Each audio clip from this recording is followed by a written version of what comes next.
Hello నమస్తే welcome back to దాగి ఉన్న రుచులు। ఈ రోజు రెసిపీ రోటి పచ్చడి। ఈ రోటి పచ్చడి పేరు వినగానే ఎవరికైనా నోరు ఊరుతుందండి। అంత కమ్మగా ఉంటుందండి ఈ రోటి పచ్చడి। అంత కమ్మటి రోటి పచ్చడి ఎలా చేయాలో చూద్దాం రండి। ఈ పచ్చడి కోసం మనం స్టవ్ మీద పాన్ పెట్టుకుని అందులో 1 టేబుల్ స్పూన్ ఆయిల్ వేసుకోవాలండి। ఆయిల్ హీట్ ఎక్కాక ఇందులో 100 గ్రాముల పచ్చిమిర్చిని 2 భాగాలుగా విరుచుకుని లో ఫ్లేమ్ లో వేయించుకోవాలి। పచ్చిమిర్చిని డైరెక్ట్ గా వేసేస్తే అవి పేలుతాయండి, అందుకే మనం 2 భాగాలుగా విరుచుకుని వేసుకోవాలండి, అప్పుడు అవి పేలకుండా ఉంటాయండి। పచ్చిమిర్చి 30% ఫ్రై అయ్యాక ఇందులో మనం ఒక వంకాయని ఇలా ముక్కలుగా కట్ చేసుకుని వేసుకుని ఈ పచ్చిమిర్చిని వంకాయలను కూడా మనం చక్కగా వేయించుకోవాలండి। వంకాయ ముక్కలు మగ్గిపోయి పచ్చిమిర్చి వేగే వరకు వేయించుకోవాలి। చూసారు కదండి, ఇలా ఈ స్టేజ్ వరకు వేయించుకుని వీటిని మనం ఒక బౌల్లోకి సపరేట్ చేసుకోవాలండి।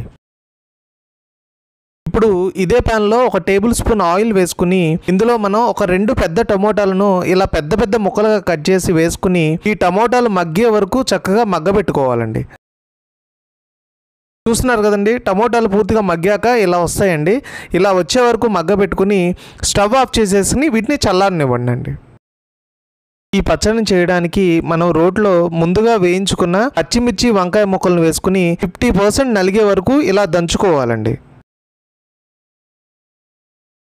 ఇలా వంకాయ ముక్కలు పచ్చిమిర్చి 50% దంచాక ఇందులో మనం కొద్దిగా చింతపండును వేసుకోవాలండి। చింతపండును వేసుకునేటప్పుడు మిర్చిలో ఉన్న మంటను బట్టి చూసుకుని వేసుకోవాలండి।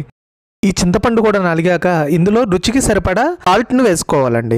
గళ్ళుప్పు వేసుకుంటున్నానండి। ఈ సాల్ట్ను కూడా దంచుకుని ఇందులో 10-15 వెల్లుల్లి రెబ్బలు అలాగే 1 స్పూన్ జీలకర్ర కూడా వేసుకుని వీటిని కూడా బాగా దంచుకోవాలండి। ఈ రోటి పచ్చడి అండి వేడి వేడి అన్నంలో నెయ్యి వేసుకుని తింటే సూపర్ గా ఉంటుందండి। ప్లేట్ మొత్తం ఒక్క మెతుకు కూడా లేకుండా మొత్తం ఖాళీ చేసేస్తారండి, అంత బాగుంటుందండి ఈ రోటి పచ్చడి। ఇప్పుడు ఇందులో మనం ముందుగా మగ్గించుకున్న టమోటాలను కూడా వేసుకుని చక్కగా దంచుకోవాలండి।